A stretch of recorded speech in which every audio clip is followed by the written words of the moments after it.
Sonya and Sacha, for real. You're listening to BRIMBANK Live and Live FM. This is a Sonya and Sacha for real show. It's Friday, our favourite day. Sacha, hello. Favorite day.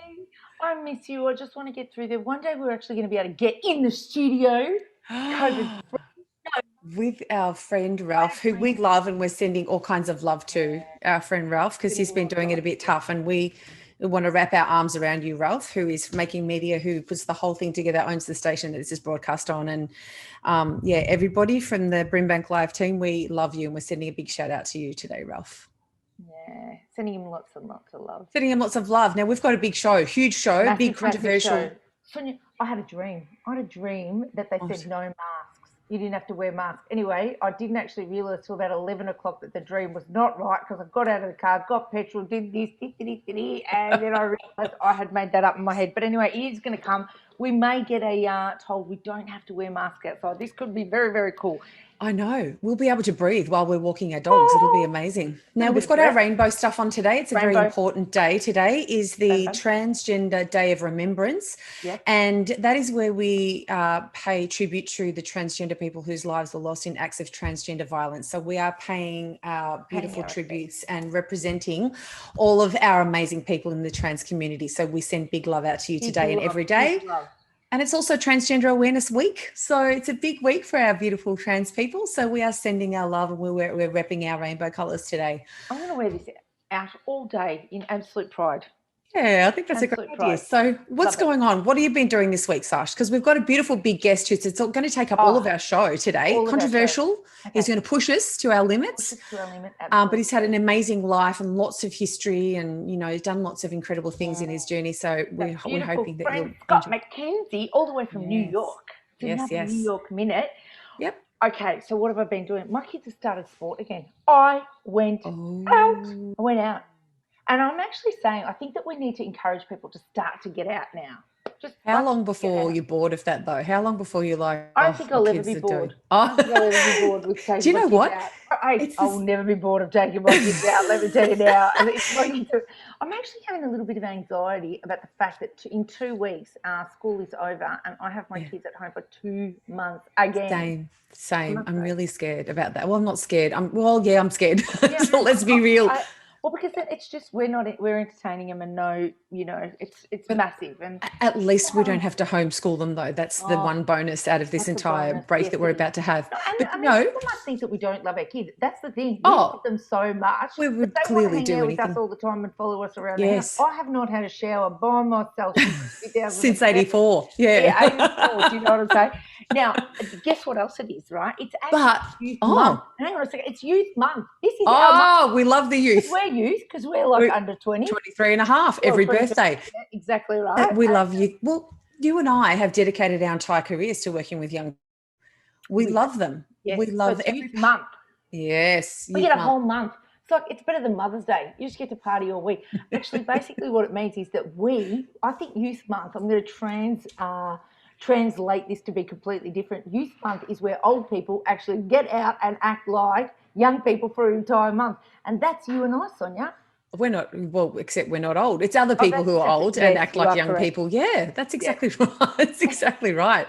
We celebrate young people. We celebrate how brilliant they are. And do you know what? Why don't you do yourself a favor and actually have a chat with a young person today, but just listen, just say, hey, what's happening in your world, and have a little conversation with them. And you know what? You will be so surprised at how, fresh and innovative and, excited about the world they are. They've been doing it tough this year, like everyone else has, and probably a little tougher because they don't have some of the coping mechanisms that we do. But I tell you what, they will blow your mind because they're absolutely full of love, and they've got so much hopes and dreams, and life hasn't put the lid on them yet. And that's exactly why we love hanging out with young people.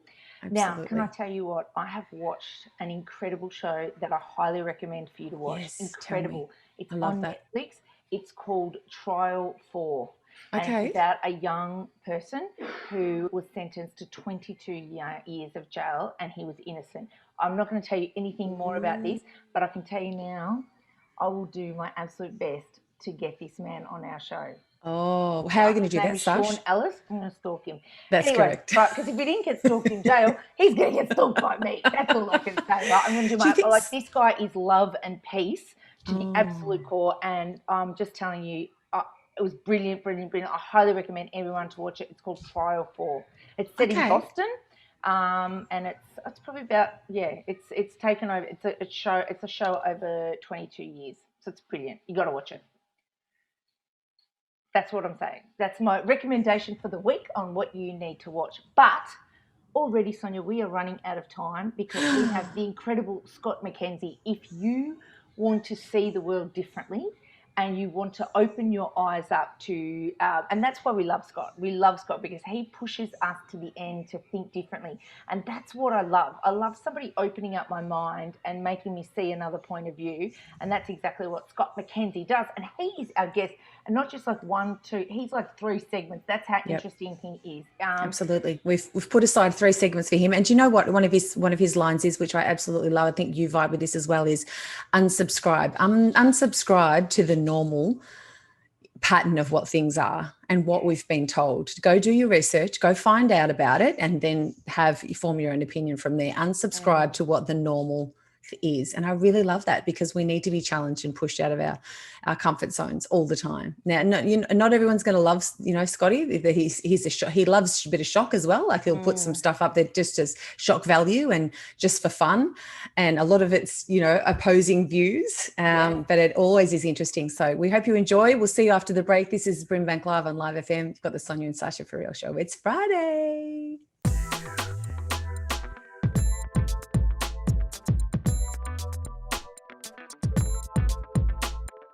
Sonya and Sacha, For Real. You're listening to BRIMBANK Live on Live FM. This is the Sonya and Sacha For Real show, and we have just the most amazing guest. It's part of the New York Minute.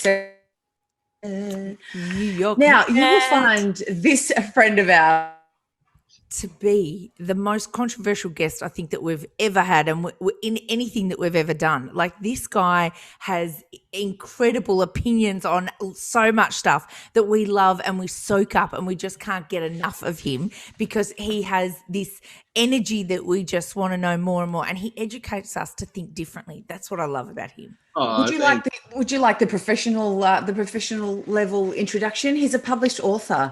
He's a motivational speaker. He's a thought provoker. He's an artist tour manager, a cultural liaison. Oh, let's get into that.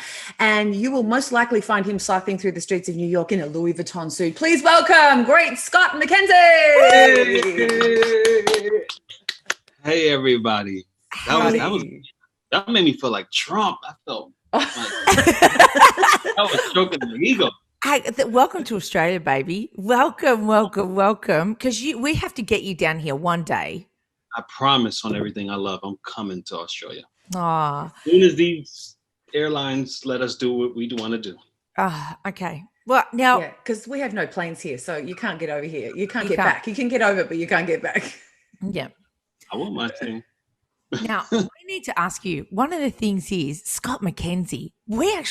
Everybody calls you Great Scott. Where did this come from? Is it Back to the Future? No. Everybody asks that. I named myself Great Scott because I want to be greater than my father, Scott. I finally met him, and I know I'm greater than him. But we at peace. And but I really got the name from a magazine. It was a magazine on the producer Scott Storch. And it said, Great Scott Storch making all these hits, just like in the early thousands. And I said, damn, I like that. I like that name. And that's why I originally got the name from the Source magazine. Wow. So, Look at that. I gave it my own meaning. You gave it your own meaning. Well, I thought we had a Back to the Future thing going, but that's hey, we're sticking with that. And I love the fact that you say I want to be better than, I love that. That's beautiful. I think we all want to be better than that. Especially if we come from hard work. Well, I come from a troublesome background, but once I spoke to him, I haven't met him, but when I spoke to him, I was like, okay, he was young and he had a troubled background too. And he clearly didn't mean it because he had other kids and he was in their life. So that let me know this wasn't personal. It was just young and didn't, he had me at 16. So it makes sense. Wow. Yeah. Okay. Yeah, of course it does. All right. We're going to dig into the family stuff in a little bit, but first of all, because we've all got daddy issues here. We are daddy hardcore issues. all of us.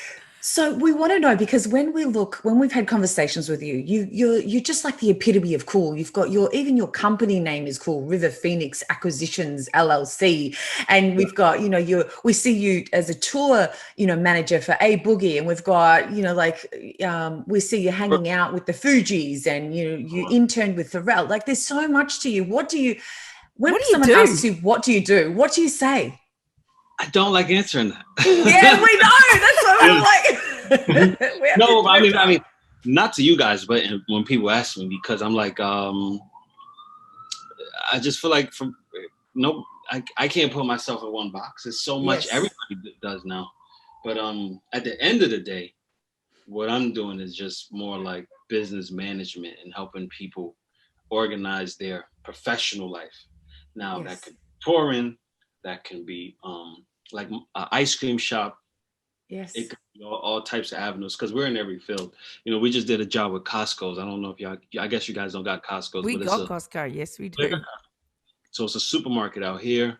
We did some things with Kind Granola Bar as of recently. I mean, everything we do, we don't post, because sometimes you got to sign an NDA.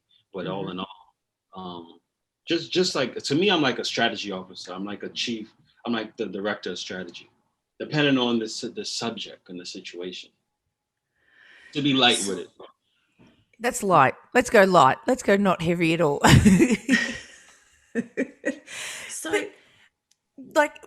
So you've become this icon, really, because we all like looking up to you, and we love following the stuff that you do, and you post this stuff that's just really thought-provoking. And so tell us, like, what was it like to be Scott growing up? Okay, I'm gonna be light. I'm gonna do my best to be light. Give us heavy. You can just do you. Be heavy. You be you.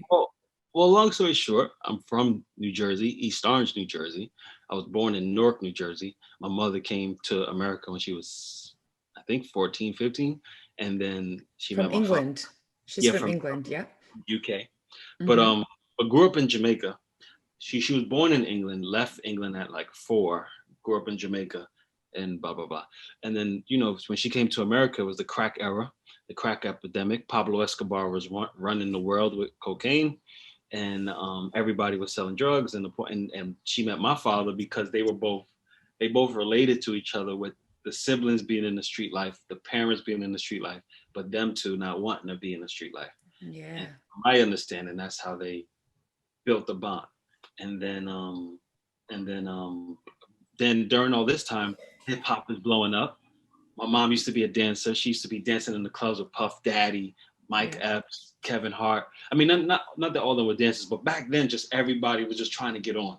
So Busta Rhymes, whoever, everybody was in the club. And then she met Puffy, and she started working with Bad Boy back in the early days, because she used to be at Uptown Records. Uptown with Andre Harrell in them. And then Heavy D, blah, blah, blah. So I'm going to skip some stuff. But then that's some pretty cool stuff to skip, though. This is the grounding and the education that you had when you were young, is to hang around with some of the greatest minds in the music business. And then Scott comes along. You don't life. Well, you don't know it when you're in it, because especially back then, when nobody was a millionaire, nobody outside like Run DMC and them, nobody really made anything big of themselves. But I was luckily growing up with the Fugees and growing up with Bad Boy. I got to see Puffy with these visions and these dreams, and he made it happen. Then to witness Tupac die. My mom also worked with Death Row for a little bit, Death Row Records. So to see that, and then to see Biggie, and then 2 months later he dies, and my mom was at those parties. She was in those environments for all that. She was with Pac 7 days before he got murdered, because he did Radio City Music Hall, MTV Awards, the 1996 MTV Awards. He did that in Radio City Music Hall. So it's like, and now as we get older, we're like, it's crazy how all this is TV shows and books and stuff. But this was people real lives at one point. It's entertainment for people today, but they really went through some heavy deaths and heavy just drama. The emotional fitness back then, because it was so new. When we're talking about money in the streets, trying to be a professional world, it was just so different back then. I mean, now things are a little better, but the kids are a little more reckless because of the internet. But Yeah. So anyway, growing up around that, I was like, yo, I got to be in this industry, because I think when people are kids, you are attracted to the first thing you see make money. That's why most kids in the hood, they're attracted to the drug dealer. But for me, I wanted to be the drug dealer till I met the owner of Sony Records. Yes. Now, I was going to ask you about that. That was like a pivotal moment. And can I just say before we get into that, don't you wish you had an iPhone back in those days? Don't you wish you had a phone that you could be recording all of these moments? I mean, that's history we're talking about there, Scotty. You know, you're hanging out with Tupac and, you know, Biggie. Oh, my gosh, it's amazing. So tell us the day that the Sony exec rolled up onto your house. He came to the hood, and he came to where the Fugees were recording the score. Yep. Which was down the street from my house on South Clinton Street, New Jersey. And I was like, dang, he had a limousine. This one, limousines were like a really big deal, especially for kids. Of course. Yeah. So I said, I got to ask this man what he do. And he came out the car. Smoking a cigar, and he had a nice suit on. And I said, I got to ask this man what he do. And I grabbed his jacket and said, excuse me, sir, what do you do? How old were you then, Scott? I had been like 6 or 7. I was definitely a kid. Yeah. But he had a limousine. And then he said, I'm the CEO of my own record label, something like that. And he walked into the studio. And I said, can I sit in I forgot how I asked him it, but I wanted to sit in his limousine. He let me sit in it. He told the driver, give them candy, give them Pepsi, whatever. And I just remember sitting in that limousine like, yo, I want to do this, whatever that. I want to be. He's the man. Yes. He's really running the show. There's not no drug dealer, and there's definitely no rapper.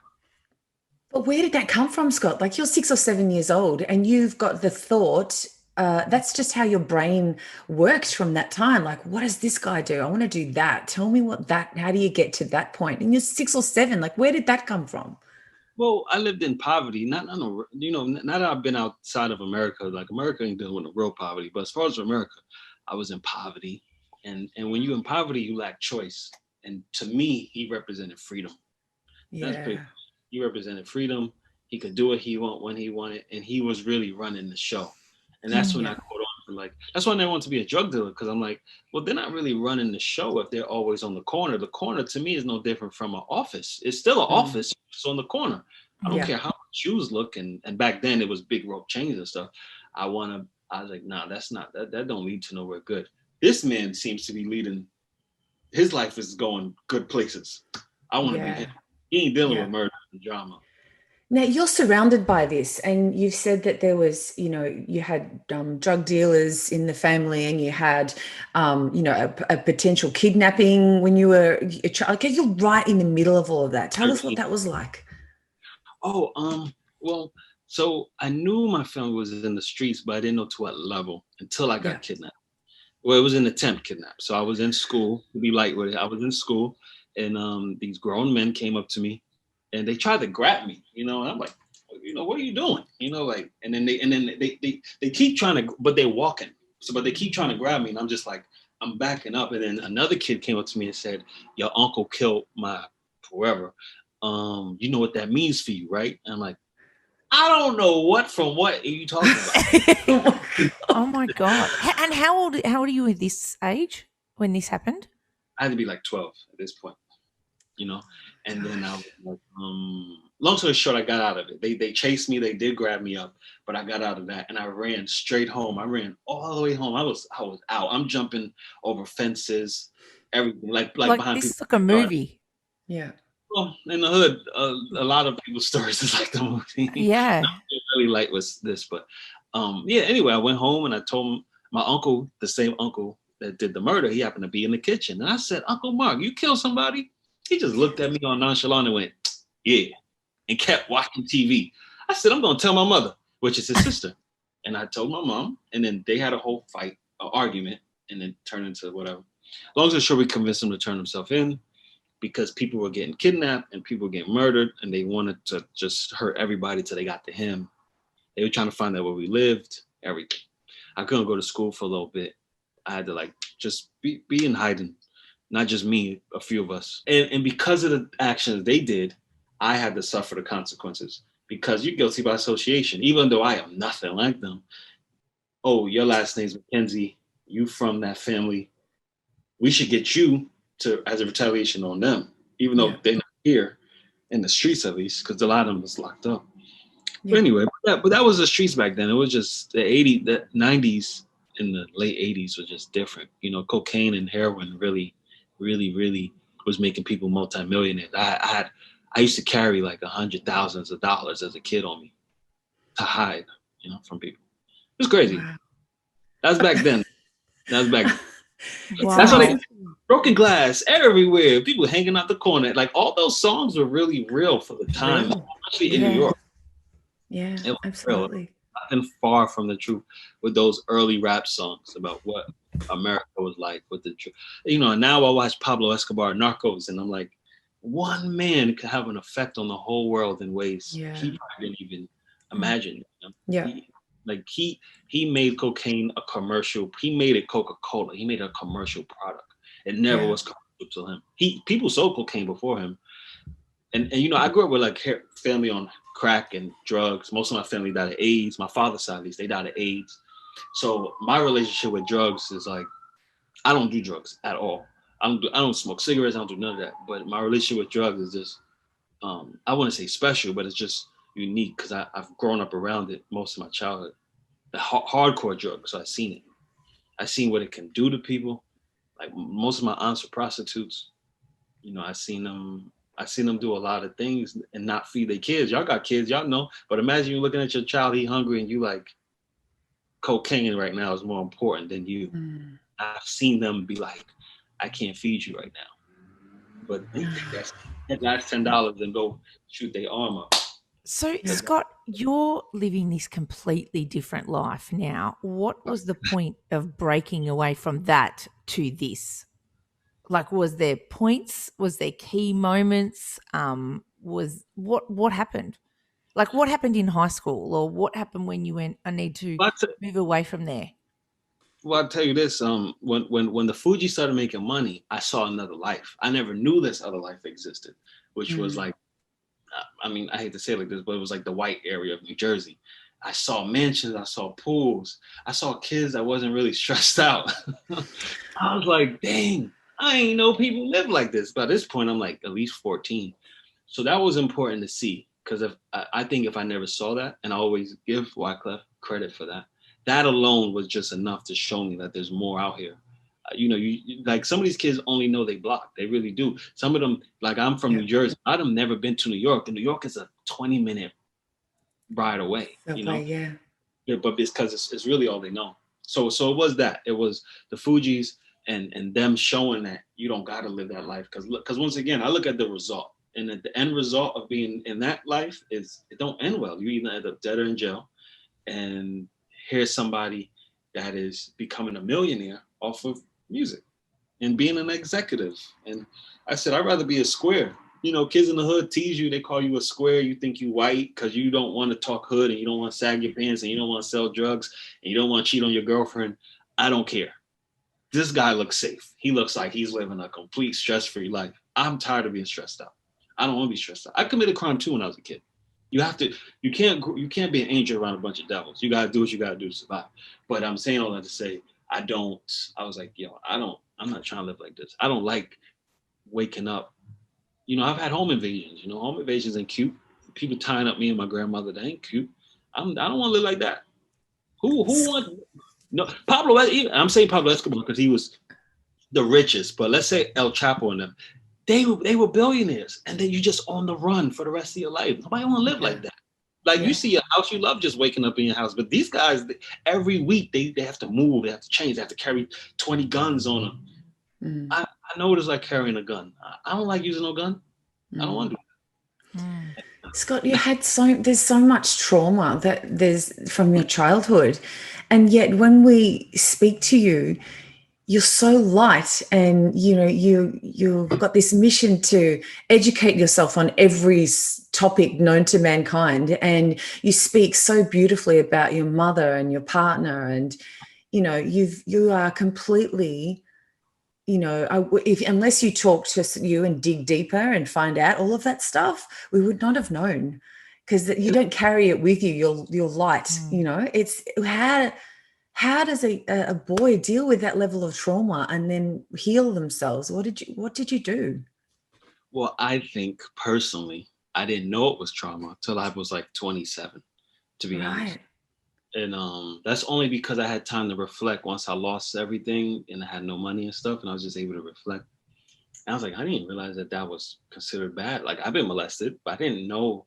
I mean, but you don't. I never talked to nobody about it, so I didn't know. I never like really dug deep into it. But yeah, you don't, because and especially in Black culture in America, nobody talks about their trauma. I mean, look at 50 Cent or look at Puffy witnessing his best friend get shot in front of him. Mm.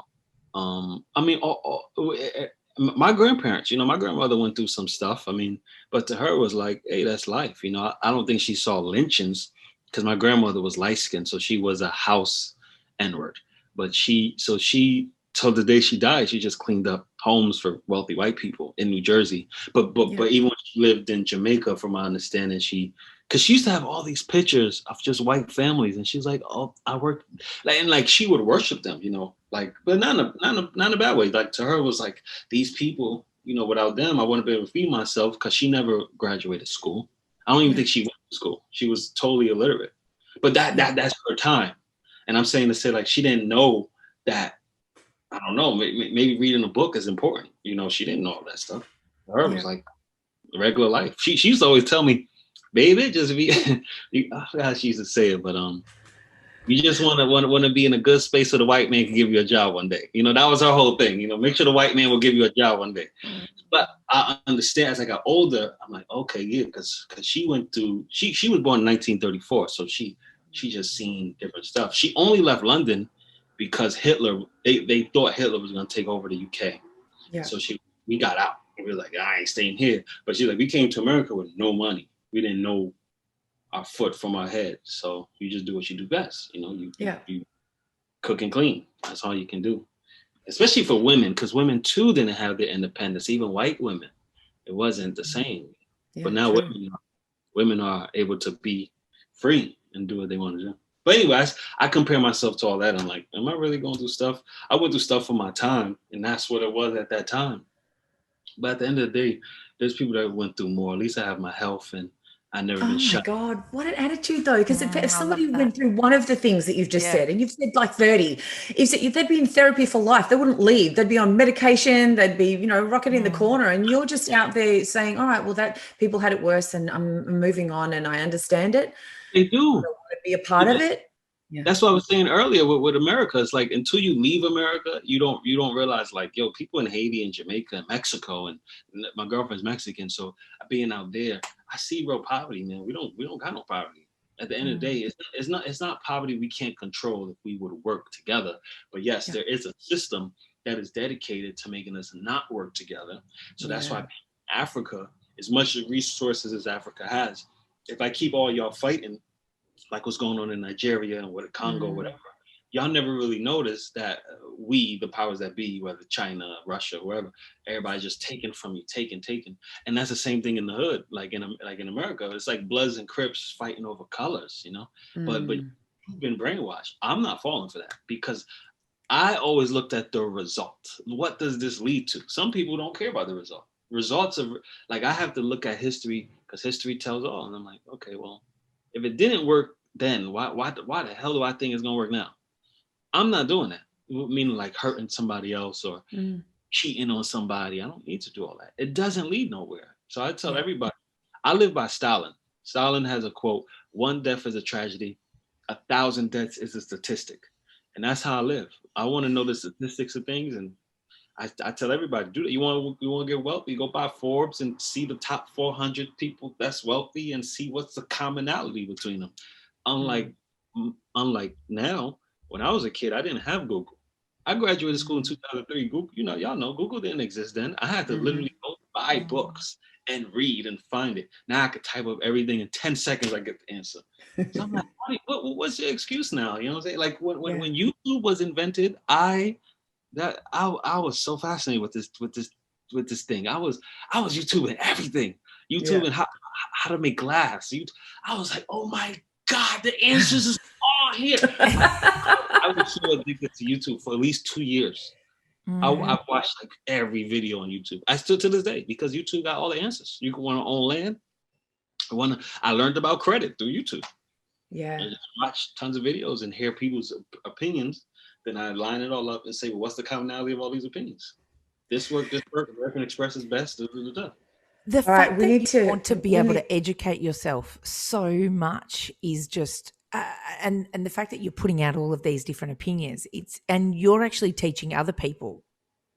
That's the greatest thing. I mean, looking and thinking, you're here really to teach and learn, to experience, and you are doing all of those things. You are constantly showing us new ways of looking at things, and I love that. Like, that's why we love following you and love hanging out with you, because every time we see you, we walk away going, oh, I never really thought about it like that.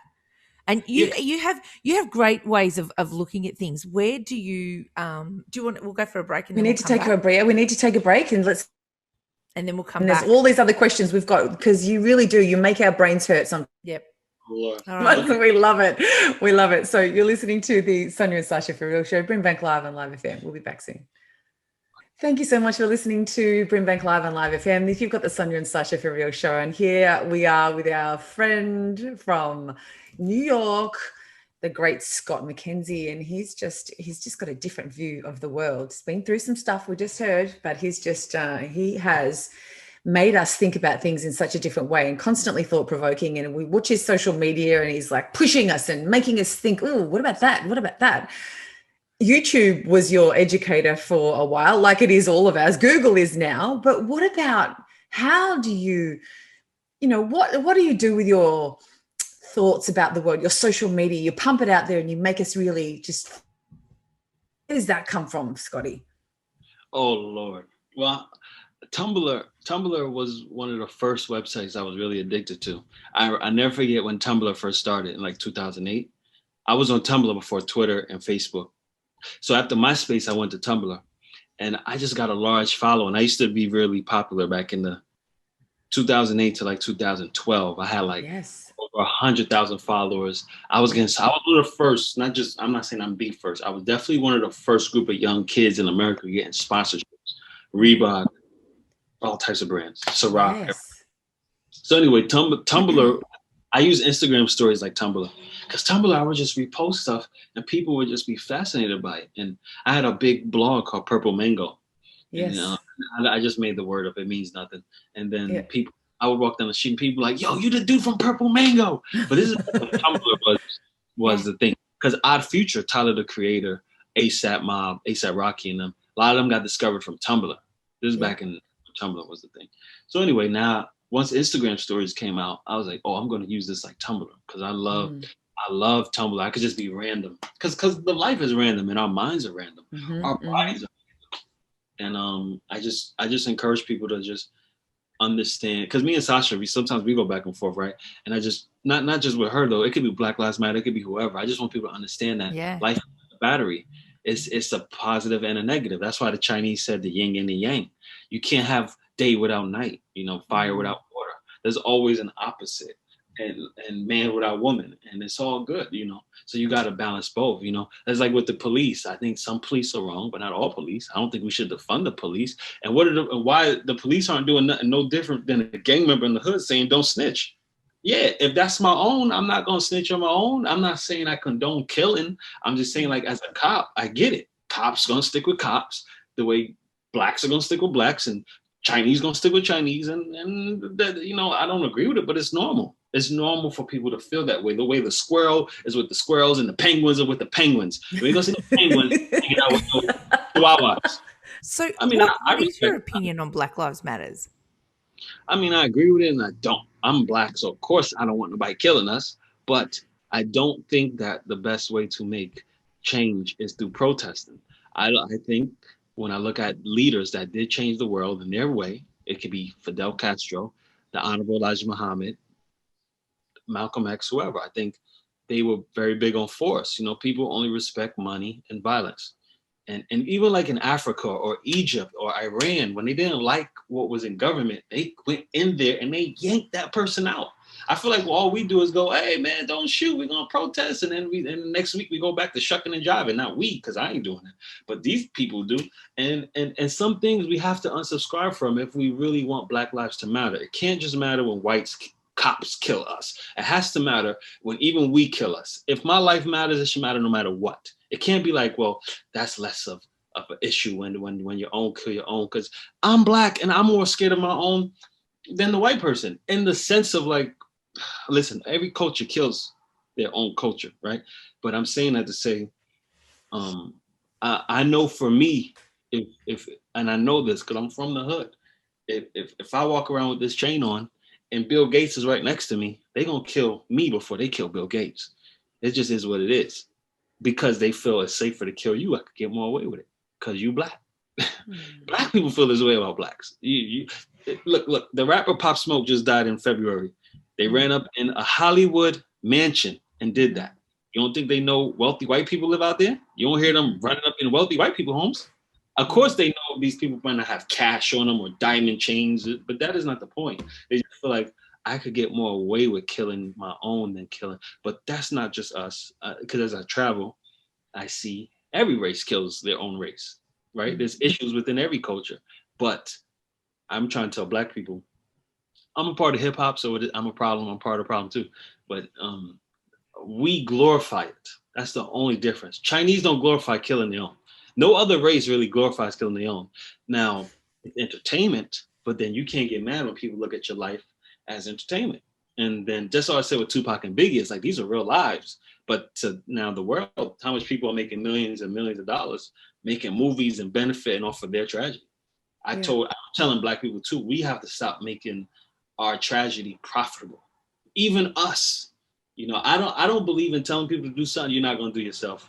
And I don't believe in telling people something that and then okay, it's like Chris Brown beating Rihanna. Everybody want to come at Chris Brown, but I'm like, I know everybody knows somebody that at least at one point in their life they know did domestic violence and they never said nothing to that person. I know plenty of men that have done terrible things to their wife, to their girlfriend, and I never said anything. So I'm just as at fault. But I can't look at some celebrity and attack him as if I don't know somebody down the street who's doing the same thing.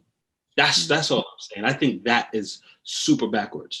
You know, you want to attack Trump, but there's plenty of the evil people out here worse than Trump as far as just gang culture and drug dealing and all that other stuff. You know what I'm saying? I'm not saying Trump is the best. It just make it fair. I'm a fair person. I believe in being super fair with like, I don't believe in like point.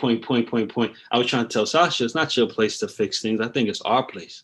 I think the people that want white people to fix it because they're really weak and they know they feel they can't survive without the white man. So that's why they're like, well, white people need to fix our problems. No, you need to fix your problems. Because American blacks are the only group that think like this. It is not Haitian blacks, Jamaican blacks, African blacks. African blacks, every other black is trying to solve their own issues. It's only American blacks that feel like the government or some other entity needs to solve our issues. That's my opinion on it. You know, people don't gotta agree, but at the end of the day, I tell black people all the time, if you move to Jamaica, look at Nigeria, it's black cops killing black people. This has nothing to do with color, my brother. That's what I'm trying to tell you. This has nothing to do with color. This is the powers that, this is a classism issue at this point, really. And it's the powers, it's the people that have power and the people that don't. And what's power? Power is really violence. To me, it's guns. If it ain't guns, it's money. But you use money to buy guns. So without whoever got the most guns is in control. That's how I feel in the story. Wow. Right. That's like incredible. When you actually talk about this stuff to other African Americans, do you think that there's a pushback in their opinion? Heck yeah. Like what, you know, I don't because care. I don't. What's happening when you're going out and you're talking about this stuff? What's happening and what is everyone saying to you? Like, some people see the bigger picture. Some people still want to stay in their mindset. Listen, I say all the time, your life is the teacher. Whatever you believe, prove it within the results in your life. I'm telling you what worked for me. I'm telling you when I distanced myself and I got with this energy, things change. There are white people that want to help us. There are cops that want to help us. We can't, if you don't like them pointing that all black people are evil, I can't keep saying F the police because all police are not bad. There's police that helped me through tragic situations, that gave me a ride home when I was a kid and little things like that. So why am I discrediting them? I don't want to discredit nobody. I want to be fair to everybody because we want fairness. If we want fairness, we got to be it. And I know it's hard. because I've been there. I've been through racist moments myself.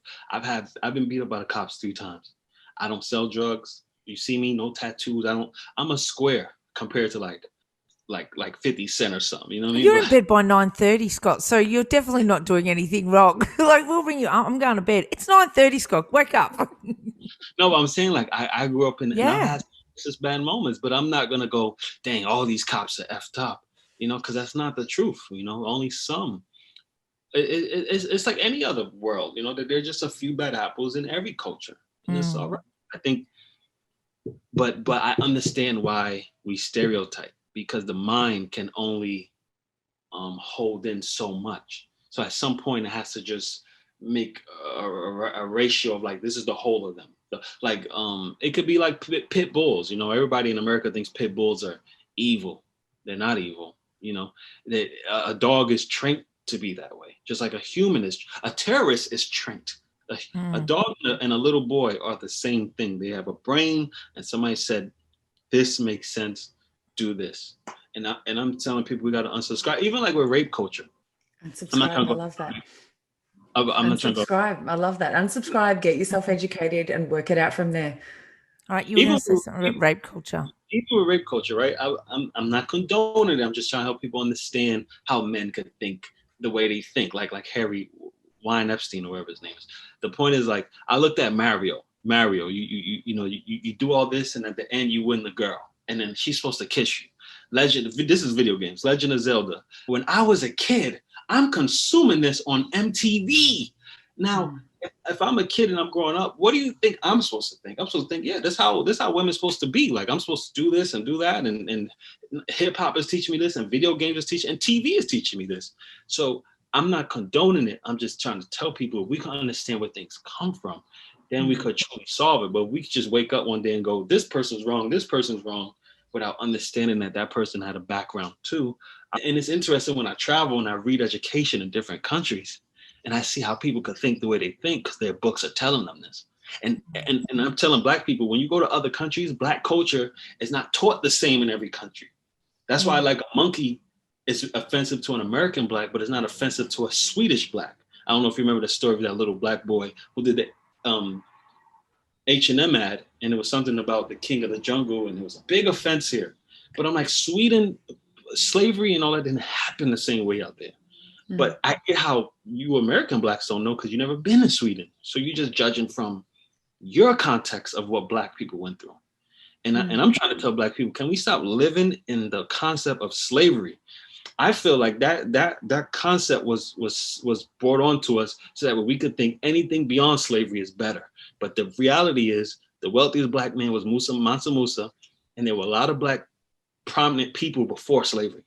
But if you keep living from the storyline of slavery, then you start thinking everything after that was better. Before the 400 years of slavery, there was a whole history. And most Black people don't care to look into it. They just go, slavery. That's it. We just started at slavery. That's not true. I know my history. Just like I said with the N-word. If you understand the N-word, the real term stands for king, ruler of oneself. So you should never be offended by the word if you know the context of the real word. But if you want to be offended by it, by what somebody else told you, that's on you. But the history is on Google. You could Google it. There's white kids saying it in spelling bees. So I'm trying to help them open their mind so they can stop. Because people just listen to what people tell them instead of saying, well, let me question it. I questioned everything. I never was like, yo, let's sell drugs. Let's sell drugs. Why? Where does this lead to? Yo, we just got to sell drugs, yo. We got to get this money. What is money? What's money? Oh, money, you know what I mean? I'm like, no, I don't know what you mean. Scott, you have these incredible opinions, and you actually lead an authentic life. Like, what is going on, and you're leading a life where you're saying, this is how I'm feeling, and I'm educating myself and I'm educating everybody else. I need to ask you, okay, and anyone that actually follows you on social media, it is like 1 minute it's politics, the next minute it's sex. It is just absolutely all over the place. And we love the stuff that you're putting out there. It's certainly not for everybody. It will definitely shock some people. But one of the things that you always say is that you are you're in a very wonderful, loving relationship, actually a really, really healthy relationship that you've been in for the last 7 years, but you openly say that you're in an open relationship. Tell us, like, how does that even work, and how do you make that work? And tell us all about that, because we love Vanessa. We love her. So she was not with it in the beginning. Just be very. People think I just said it to her, and she was like, "Yeah, sure." It took months. Just a couple of months. But one thing I asked is that let's be students of love. Let's not come in this thinking we should know all the answers. Let's be some students. Let's study biology, chemistry, science, physics. Let's study all that so we can understand why the human, and let's study animals. Let's study bugs. Let's study all of it and understand procreation on everything. And there's a pattern. I always say that there's some type of thing. So anyway, once we understood the science behind love and the model that we have now is a 200-year-old model, is not from the beginning of time. Monogamy is not realistic compared to nature. And look at what other creatures are doing and what we're taught to do. Marriage is about property rights. End of story. The Europeans created that concept so that way the king could build an alliance with another king, and it's like in Game of Thrones. He'd say, "Oh, here's my daughter. She's not bleeding, so she's a virgin. You can have her, and in return, your army, your resources will be my resources." And that was in the medieval times, and it exists now to this day almost. So to be like light with it. So once we understood that, it's like, why are we subscribing to that? Because that's not what we from. In Egypt, everybody had sex with everybody because back then a village raised a child. It was not about property. It wasn't about none of that. It was just what's mine is yours, what's yours is mine. But then all that changed when Europeans said we need to conquer other countries and yada, yada, yada, yada, yada. So with all that being said, and from a science point of view, right? There's 7 women to 1 male. Every time you make love, and if you make a baby, there's a 6 out of chance. Well, whatever. It'll be more girls than boys, right? Because one of us make the XY chromosome, one of us make the XX chromosome, which means there's 3 girls to 1 boy. So if that is outnumbered, then we have to ask ourselves, what happens to all the other women when you get married to the alpha male you're married to? And let's look at like why men. I don't know. This is all theory at this point. Why men die faster, women live longer, but women eggs die off faster, and the man's sperm can procreate till he's old. Who knows? I'm just saying to people, including myself, I want to start questioning this because this is something I feel like nobody's talking about. Like puberty starts so young. Why would the universe, God, whatever, make it that way if there wasn't an intention to it? Now, I don't know. I'm just asking because I feel like we're not even asking. You know, it's like, it's just little things. Like we just started asking questions about, well, why is life designed like this? But then we make laws to go against nature. Why do men rape men even when they're straight? Like in prison, in America, at least. I can't speak for another country, but in America, men rape men all the time. So I realized, okay, rape has nothing to do with a female. It's deeper than that. Okay, let me look at sperm. How many heartbeats does a sperm make per heartbeat? It makes 70,000 sperms per heartbeat. We just started digging. I'm like, this thing is so complicated. I get why there's no answers to it. It's just too, on the science, biology, chemistry perspective, it's just too much. So you go to Vanessa with all of this, and then what does she say? You know, like I'm imagining like Saturday night watching a movie, and you're on the couch, and you'll go, "Listen, I just made 70,000. I just made 70,000 sperm. You know, like da da da da." Okay, what's the next step? Okay, so you give 140, 280. You give her this spiel, and then you go, "I think we need to go out, and I want to go here." You go there, and then we come back together. Like, what happens then? No. She was she was doing her own research. She found, I can't remember none of the books she found, but she found some books that are really strong and had us both thinking. And we just came to the conclusion that it's unrealistic. No other species do it but human beings, and human beings do it for property rights. Other animals don't do it. And you know what's interesting? Male squirrels bite off the balls and the penis of their own children because they don't want the son to grow up and be competition to him. Bears kill their own sons, bear males. So there was a pattern I seen, and males do it too. Human males do it. We do it differently though. We'll do it through like wealth. Thank God no one's biting each other's balls off. That's all I can say. No, but we do it. We do it through like just through other avenues. So I saw a commonality that males are always competing to breed, and we will kill each other off to breed with other women. It's just our thing.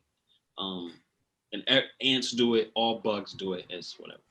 Anyway. But I'm just thinking, like, how do we bring that into the relationship? Like, you have all that. I mean, certainly as all of us, you know, I mean, Sonya and I are both married. So certainly, you know, everybody thinks these, you know, far out different things. But you kind of go, well, this is, you know, this is the life and we're married and that sort of stuff. I'm just thinking, like, you bring this to the table, like, you cross the line, like, do you come back? Like, what? How do you even and what do other people, because you've actually had people say to you, well, you know, give really strong opinions about the lifestyle that you guys are leading. Yeah, well, we 8 years in, and all I'm trying to tell Vanessa, you guys, everybody, don't go against your nature. Your nature is going to override you in one way or another some point in life. And that's all good. And I think we're taught to go against our nature. We're taught we're good people. I'm not saying we're bad people. I just think life is life at this point. I don't have good or bad anymore in life. It's just nature. It's nature to be violent. It's nature to be loving. It's nature to be, you know, it's like you make eye boogers and you fart and you pee, but then there's a part of you that also smells good. But I'm saying all that to say, me and Vanessa agreed to don't go against your nature. If you like something, you genuinely like it. There's other times she walked on the street and she liked women and men. And that does that mean she's wrong for that? No, she's a human being. Just like food. Sometimes you like chicken and sometimes you like steak. Sometimes you like lobster. Food is attractive for whatever reason, but not all the time. You might be like, I'm not in the mood for a burger today. That don't mean you don't like burgers. It's just today I'm not in that mood. I'm just saying go with your That's nature. what we're going to do, Sonya. That's it. I like burgers, but today I'm not in the mood for a burger. That's it. And that explains it all. Scott, you are amazing. The way that you, I want to finish off. We haven't asked anybody. We've said that we wanted to have our signature question, and we're going to finish off the interview today with our signature question, Scotty. And you know, we love the way that you've been so open with us today, and I've learned something. And I've got so many more questions. I think we need to do like an hour special with you or something. I think to we put already on our have. YouTube channel. But our question to finish off today, and thank you for being so beautiful with us, is what do you know for real? This is the Sonya and Sacha for Real show. So what do you know for real? I don't think that people deep in their hearts want to be evil. I think just sometimes we're just all trying to find ourselves, and emotional fitness, it needs a workout. You know, everybody won't work out their body, but working out your mind is a whole nother conversation. So you don't say, oh, it's mom's fault, it's dad's fault, it's the white man's fault, it's the police fault. Because at the end of the day, they're all humans too, trying to figure out their mind. And I don't think some people gonna look back at their life, like the guy who killed George Floyd, I don't think he's like, man, I'm proud of that, man. Yeah, man, that black person deserved it. You know, I just think we're humans, man. And sometimes we lose ourselves in the moment. And all I'm saying is that people aren't evil. At the end of the day, every human being wants to do good. However, that good look is an opinion, but they want to do good in their heart. They do. I think we all want love. We all want to feel important. We all want to feel just love. Valued. We want valued. We want to feel valued. Like we matter. That's what I'm pushing. And we all are exactly the same. We all love, we all hurt, we all get scared. Yep. You know, we all want the best for whatever, and we all have different ways of showing that as well. Because when I tried to kill a fly and it's running away, it don't want to get hurt. It's like, don't like I gotta get this out of my room. And I'm saying that to say, I think every species on the planet has a brain and a heart. Because some plants they're like alive, but they don't have a brain and a heart. Deep down, we all just want to be loved and stuff. I think every creature on the planet. I'm not exempted. Well, we love you, Scotty. We love. But I am scared of a bear. You know what I mean? I'm scared of a dog. I understand that tiger might go tiger, and I might want to back up. You know, that's why I want to go to jail, because I can understand, just like the tiger. Oh, this man is gonna go man, and if he see my little butt, he gonna want some of this butt, and I don't want me. You know what I'm saying? Because I understand that at his nature, that's what he wants. Just like the tiger's nature is like, oh, I want to eat you. Yeah. You know? I think it's fair to say that we all should stay away from squirrels. We love you, Scott. We love you, and we thank you so much for hanging out with us today. And I think we need to come back and do another whole hour, because there's so many more questions we need to ask. Absolutely. Whenever you ready. And I'm coming come to Australia. Come to Australia already. Sneak in that country. Yeah. Right. Well, you can't sneak in here, but we'll try to sneak into yours. Love you, Scott. Thank you so much. Trump would allow it. Okay. Great Scott McKenzie, everyone. BRIMBANK Live on Live FM. This is the Sonya and Sacha For Real show.